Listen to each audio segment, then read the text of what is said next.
Bulos, rumores, chafardeos, informaciones, todo tipo de comentarios que se puede hacer al vecino, al hermano, a los padres, a los compañeros de trabajo. Me han dicho que. Me han dicho que resulta que es algo más importante en nuestras vidas de lo que nos pueda parecer. Quizás no es información que esté confirmada, que sea de una gran calidad, pero la información, para que nos hagamos una idea clara de cómo funciona, es necesaria para el cerebro. El cerebro necesita saber qué pasó, qué está pasando y qué pasará. Tiene esa necesidad, ese ansia. Cuanto más difícil es la circunstancia, más ansia tiene de esa información.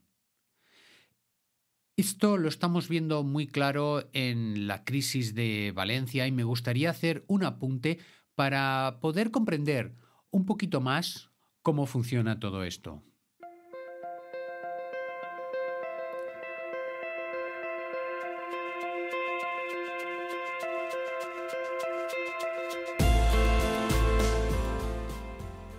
Estáis escuchando el podcast del Instituto Incipia de Psicología, de Educación, de Crecimiento Personal, conducido por Joan Contreras.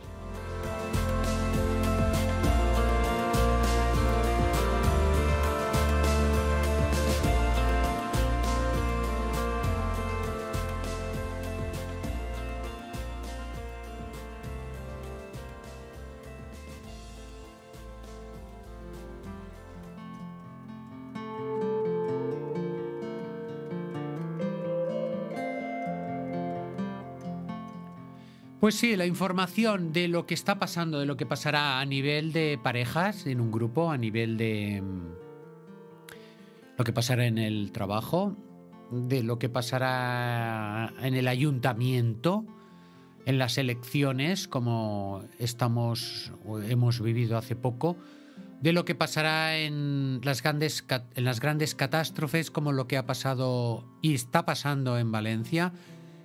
La información es un arma, es algo muy, muy importante a tener en cuenta.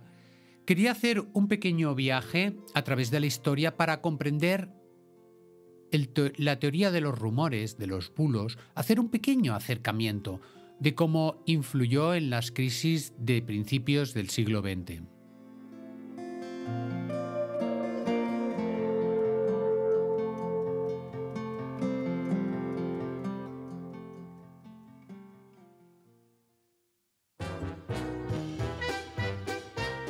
Y para irnos al siglo XX nos vamos a ir a tiempos del Charleston, de los Happy 20, de los años felices, de los años 20 felices, perdonad, quería decir, en donde se dieron varias circunstancias a nivel histórico. Primero había acabado la Primera Guerra Mundial en Europa, pero Europa se estaba recuperando. Pobrecita Europa, estaba pues en una guerra muy cruenta, muy larga, muy de desgaste, y en esa guerra mundial pues las naciones, Francia, Alemania, todas estaban buscando un futuro mejor. Un futuro mejor que en Estados Unidos era muy diferente. Por un lado, las innovaciones tecnológicas dieron un giro muy grande. Ahí empezó estos años, esos felices 20, a calar en la población, sobre todo de las ciudades, donde empezaban a surgir electrodomésticos. Los coches ya eran bastante habituales o era lo normal. Todo el mundo quería poseer y aquí surgió una fiebre consumista en donde se inventaron los pagos a plazo, por ejemplo.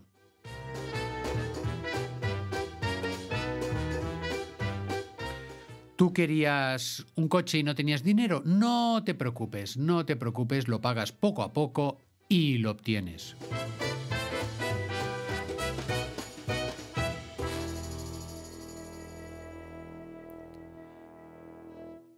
En el campo las cosas eran algo diferentes. la situación de los agricultores, de los campesinos en esas tierras, grandes extensiones de tierras norteamericanas, se vieron forzados a buscar refugio en las ciudades para tener una vida mejor. También se dieron grandes migraciones de europeos a tierras norteamericanas. Todo esto provocó un conjunto de elementos, de razones por las cuales había en las ciudades, como no, unas bolsas de pobreza que se iban haciendo grandes. Estas bolsas de pobreza resulta que vieron una oportunidad en la bolsa. Sí, curioso.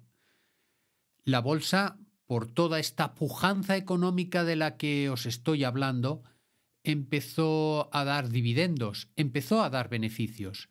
Y esto causó una información generalizada de que si invertías en bolsa, eras capaz de ganar dinero.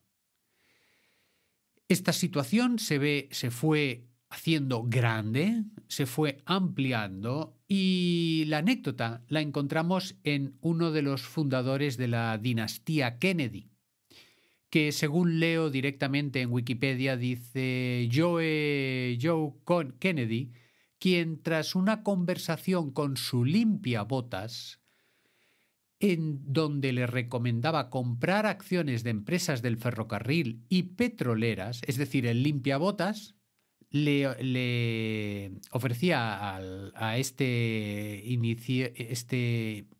personaje de la familia Kennedy comprar acciones.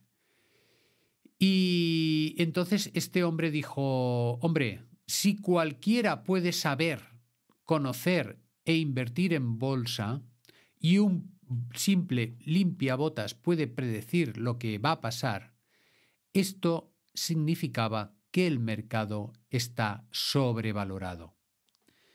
Y empezó a vender.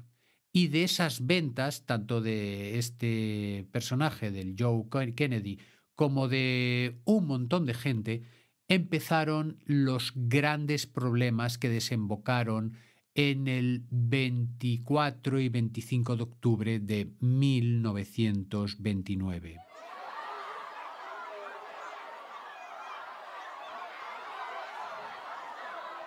Es lo que se llama el Jueves Negro, que luego intentaron salvarlo en la bolsa, pero fue peor en el Martes Negro. Y todos tenemos en la memoria esa gente que se tira de los rascacielos en el año 29, iniciando una gran crisis en Estados Unidos.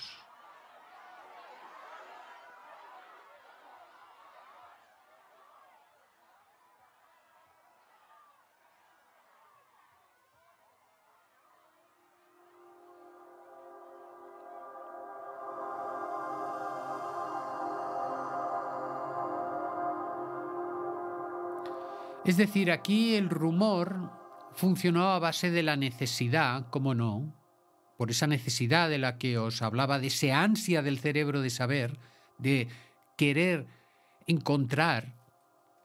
Y si el rumor dice que hay agua, vamos todos para allá porque estamos desesperados. Si el rumor dice que hay que comprar acciones, vamos para allá. Si el rumor dice que ha habido negligencias en los políticos o en los mandatarios, pues vamos para allá, porque necesitamos explicaciones, necesitamos saber, necesitamos comprender y acusar a veces, encontrar soluciones a nuestros problemas.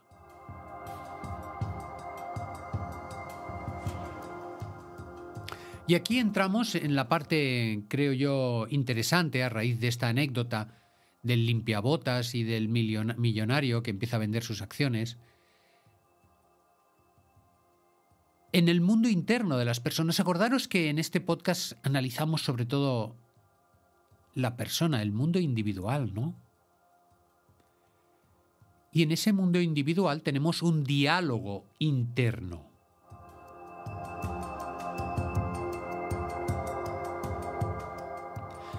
Un diálogo interno que puede ocupar entre un 20, un 30% de nuestro tiempo de vigilia perfectamente, de estar hablando yo conmigo mismo.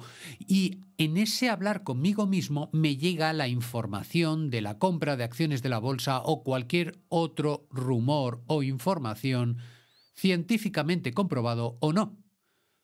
Pero mi mente lo maneja como posibilidad real.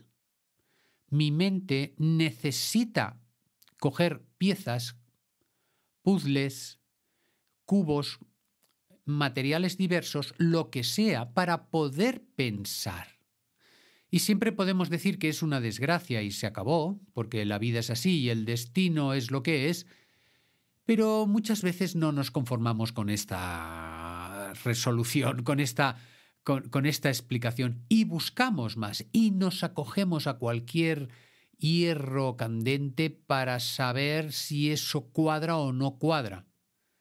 Y en ese diálogo mental interno es donde esas conjeturas al finalmente fermentan y encuentran un criterio de opinión que es el que forma la posición de esa persona.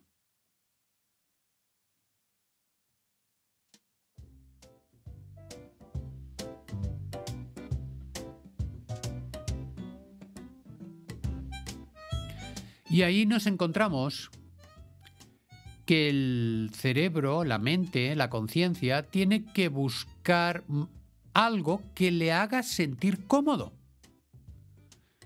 que le haga respirar.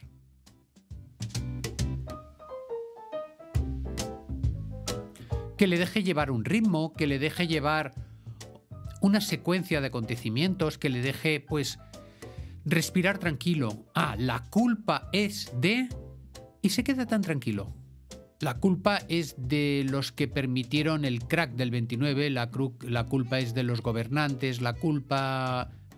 Buscar culpables es una de las grandes aficiones del género humano. Buscar soluciones es más difícil y es hacia donde tendríamos que ir.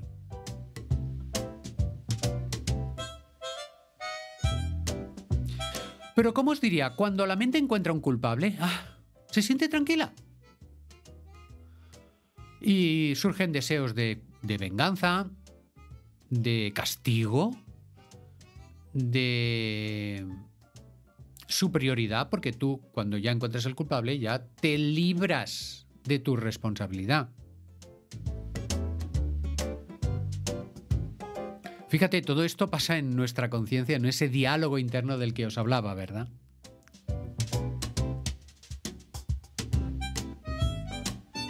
Y de ahí que sea necesaria ese cambio de mentalidad individual y social hacia la resolución de un futuro mejor, hacia la capacidad para poder buscar soluciones. Si hay que castigar a alguien, pues ya buscaremos los medios. Pero lo importante es buscar soluciones, prevenir catástrofes del tipo que sean económicas, climáticas, familiares. Y si no las podemos prevenir porque no lo vemos venir o por cualquier otro tipo de situación, pues que nuestro diálogo interno busque la mirada de la persona que lo pasa mal o lo pasa peor que nosotros, que busque esa cooperación, esa colaboración, esa organización, esa planificación, que busquemos, porque en ese mundo interno estamos buscando, ¿no? Y es necesario buscar, emplear nuestra energía psíquica en buscar esas soluciones. Factibles o no, imaginadas o no, reales o no. Pero hay que buscar soluciones, no quedarnos enganchados en la rueda de la venganza, puesto que fulanito o menganito lo hizo mal. Podemos hacerlo, pero es que comparado con lo otro es tan inútil. Es tan inútil Y entonces surgirán voces diciendo, es que se van de rositas y no hay derecho y no sé qué. Ya, pero hay gente que lo está pasando mal y entonces necesitamos buscar soluciones. Emplear nuestra psique para ver las alternativas que hay, para ver cuál es la capacidad de acción. O nos vamos a un lado o nos vamos a otro. Poner los dos a la vez, hacer los dos a la vez, la venganza y la resolución, casi os diría que es imposible.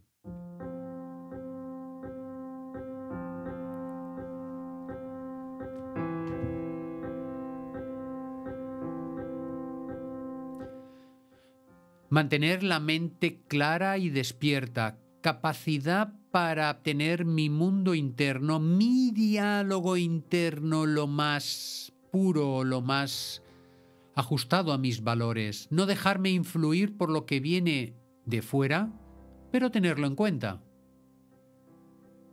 Esto es nuestro reto de cada día.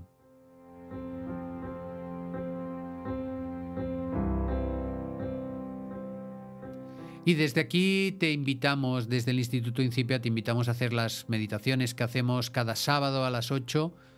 La meditación ayuda a despejarte de todo lo que no es tuyo, mantener la mente focalizada en clara, subir el nivel energético. Tiene muchas aplicaciones prácticas la meditación. Puedes hacer la del Instituto Incipia o cualquier otra, pero te animo a hacerla.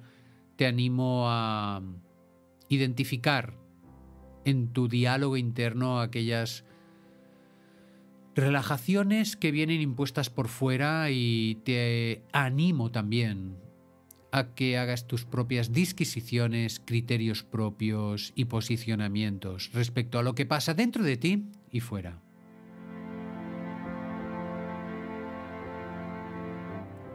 Y para que todo esto te ayude y salga adelante, desde aquí vamos a hacer nuestras respiraciones habituales a final del programa para facilitar esta paz mental. Inspiramos.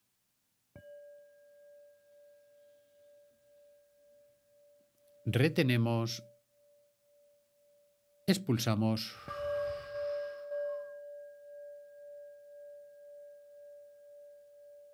Volvemos a inspirar.